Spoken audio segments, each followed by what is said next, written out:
Hi, this is Gary-Kramer, and I'm lying here in the sun with Patrick McGuinn talking about his film Sunkissed. Patrick, how did you get the title of the film? Uh, it's related to the environment.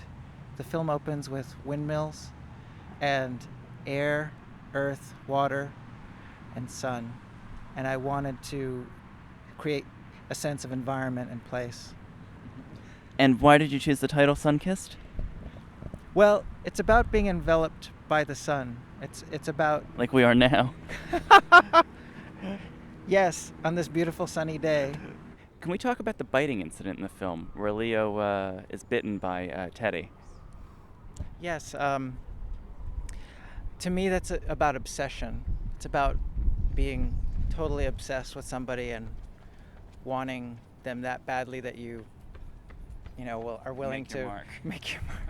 Yeah, there's something when, especially if somebody lets you down. I think there's some act of aggression you want to perform, and maybe it might go back to my childhood with me and my brother and our fights, because I think we would bite each other. But it really is. It's a sensual thing because you're tasting a person. You're biting and you're getting a sense of.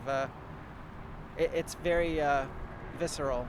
Tactile. Exactly. Yeah, and it's funny because the idea is repeated in the film, and I won't describe how, but I think it's interesting the way you have double constructs in the film, and you use a lot of mirror images, and you play with things like memory and fantasy and desire and imagination. Can you talk about how you intertwined those elements in your film?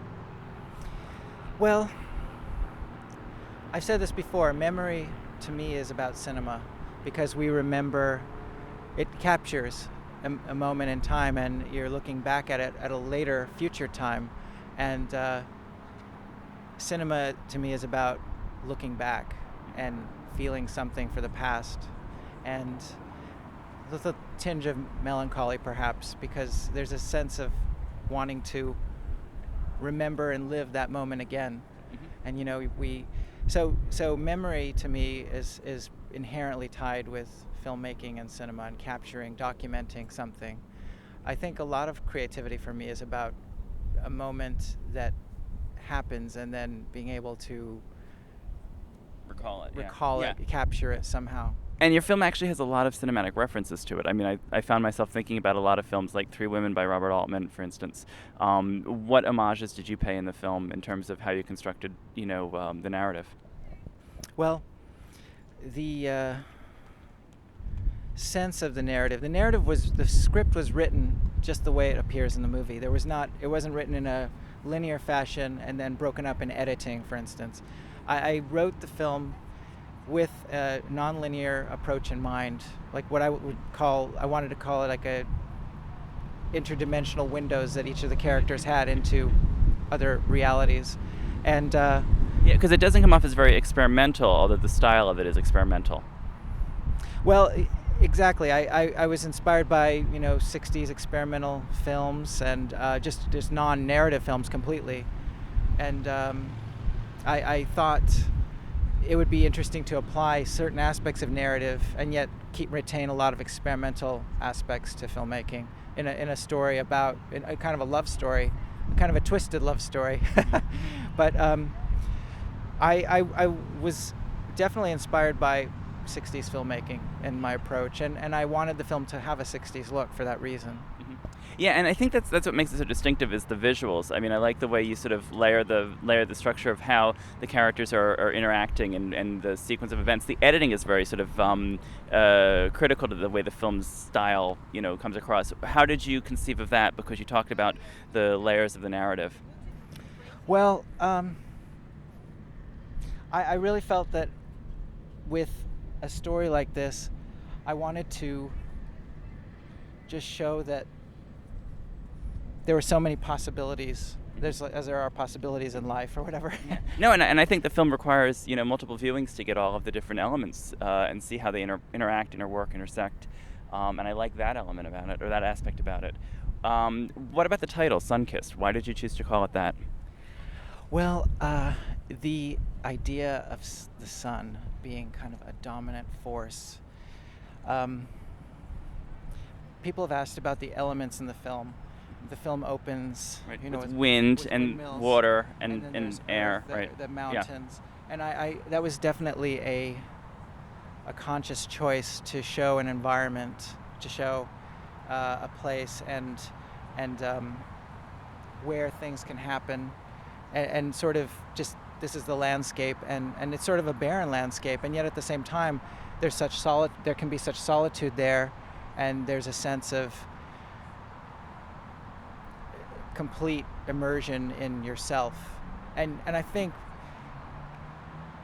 the idea of being it's sort of at odds, like here's the individual and here's the environment, and the environment is a sunny, bright place, and yet there can be some very dark depths. Yeah. So I think really, to me, the idea of Sunkissed was about being sensual, of course, because I wanted it to be a very sensual but story. even the shadows in the film, I mean, they're really eroticizing the way that the characters are sort of, you know, separated by the shadows of the house, or separated by the shadows in the inside the house or outside the house. I mean, it's a really kind of very eloquent or elegant production. Thank you. I was very grateful to work with the cinematographer Nicholas Dillon Rossi, and he had a very strong photographic background. He and I spoke a lot about how I wanted shadows to be an important part of the movie, because of almost like the shadow self, the shadow half, the identity of yourself that is sort of in the dark side or whatever. But yeah, you have a lot of scenes set at night, but you only go outdoors at night once in the film. Was that deliberate? Yeah, well, it was kind of practical. You know, I didn't want to light outside at night. You know, nighttime. The thing is, it's a story about writing and creativity, and that sort of was occurring at night inside. That's actually when I feel that I write my best, is between midnight and 7 in the morning. You know, why did you make a film about a writer, which is such a hard thing to show the creative process? I mean, I think it works really well here because you get a sense of the desperation this character's feeling to finish his novel, and you sort of see it as a way of him being distracted by Leo's, unseen presence, and then eventually his appearance. A writer to me is sort of the fundamental creative force in, you know, all the things I'm interested in, theater and movies, and in terms of creativity, but also it's sort of a contemplative, singular thing to do, and it's sort of exploring the depths of oneself, and that's, to me, a really important, wonderful thing. And in order to show that, it's hard to show that.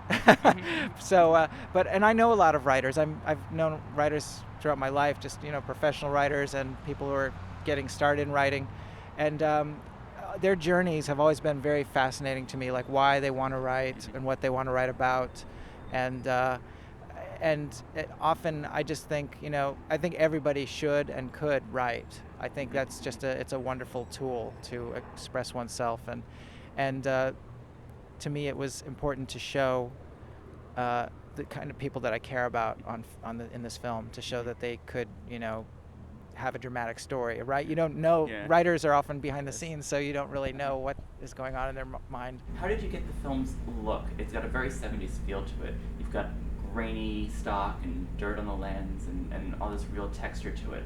What inspired you to create the film in this way? Well, honestly, there were some happy accidents with regard to the kind of cameras we were using. We were using, you know, very old, late 60s, early 70s cameras that just lent that kind of look because of the zoom lens, or just the focal distance of, you know, lenses. But in general, also, I've been inspired by Kodak, early Kodak reversal films, and in general, I wanted to capture this look of the late 60s, early 70s. It's just something that's attracted me, you know, throughout my life, that look, probably because I grew up in that era. Yeah, and it's funny because a lot of filmmakers rely on DV now, and it's got a totally different feel to it. And I like that your film sort of is very retro, even down to the, you know, the costumes, the square-cut bathing suits of the two actors. They spend most of the film in them and out of them. Do you want to talk about that construction of the film a little bit? Well, I love this movie Before Night Falls. It's a wonderful film, and there's something about the look of that film, but also the fact that a lot of that film, since it was tropical climate, they're wearing these square cut bathing suits with Converse sneakers, and I loved that they were shirtless a lot of the time. I want to see a whole movie like that. I want to see an entire movie where the guys are just not wearing shirts, and not like a porno, but just something that was just sort of a hot place. And I grew up in the desert. I grew up in a hot climate, and I wasn't, as a child, always shirtless, but a lot of the men in during the summer would ride their bikes shirtless. It was a pretty shirtless time, the 70s. So I think I was sort of going for this sort of kind of casual, open sexual feeling that wasn't such a repressed time, like where people wore collared button-down shirts. Yeah, well, the film definitely has a very sexy feel to it. I mean, I think it's a very erotic film without having a whole lot of sex, although there are some very erotic sex scenes. Do you want to talk about how you got the guys to do that? I mean, there's a lot of skin in the film. There's a lot of very interesting sexual activity, specifically the way Leo responds to Teddy when they first have their initial sexual encounter. He blows him. Do you want to talk about how you conceived of that sequence? Well, with regard to, there was actually a scene that set up the sex scene a little bit more just structurally. But I went kind of more sudden avant-garde, I guess, because I thought, let's just get right into it, because we know they're going to have sex, and they do. It just seemed like too traditional almost to lead up to it. But because I wanted it to be sort of raw, I thought that just show as much as possible without it being pornographic. And I know that the actors had some, qualms about how much we were going to show, but in the end, I think I kept convincing them that this is not porno. This is an art film. I want to make it look beautiful. Yeah, it's an astonishing sequence, and I think that the sort of the natural rhythm of it and the way you shot it, very very close up and very, very intimate, I think is really effective. I think that's what I really responded to in the film. How did you work with the actors to sort of get comfortable to sort of have sex on camera? Well, they were friends, I guess. They sort of were friendly acquaintances, and I asked them to, get to know each other a bit. Not in a sense that I just wanted them to spend time together. They knew they had to get intimate. They, were kind of lodged together during the filming, so a lot may have happened that I wanted them to just spend every moment together, because it was just a love story, and I wanted there to be some level of intimacy. They were willing to, they were very willing to go the distance, so to speak. I think. Well, and it's funny because the film has a real tremendous sexual tension between them. There's that really lovely scene of a long conversation leading up to the sex scene where Teddy's sort of probing Leo for information about his past, and as a viewer, you're sort of caught up in this, and you really enjoy discovering Leo's secrets. And yet, you still feel he's withholding, and then there's this sort of twist in the narrative that makes you rethink what's happening. Why did you construct the narrative this way? You have these schisms and puzzle-like clues to Leo's past.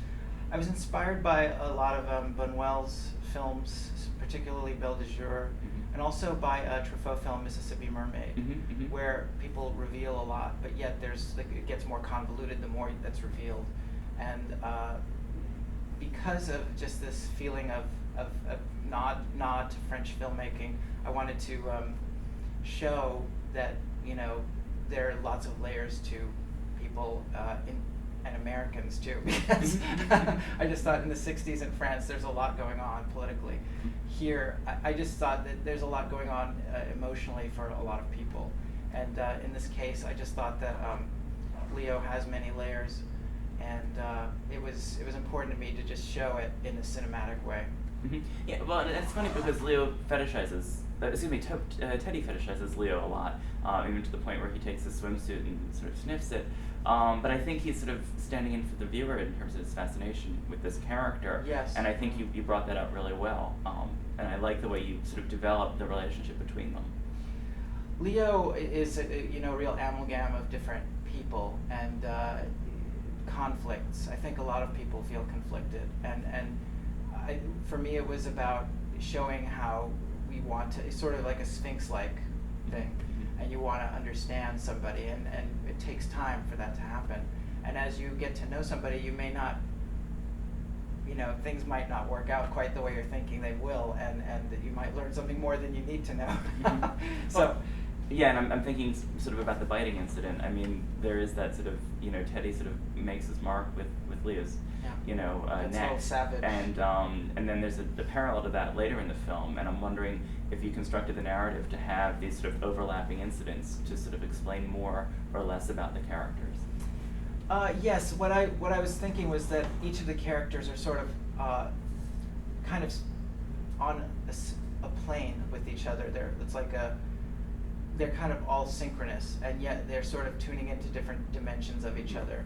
For instance, or frequencies, yeah. Frequencies, exactly. So that was my notion of kind of parallel existences, and how in some ways you kind of become somebody else, or you in a past life were somebody else, and sort of pulling that influence into your daily life. I think I just wanted to show that on a metaphorical level more than like a literal level, but I think because film stories have to be literal sometimes, it was just a way of constructing the story to show these alternate possibilities. This is Gary-Kramer, and we've been talking to Patrick McGuinn about his film Sunkiss.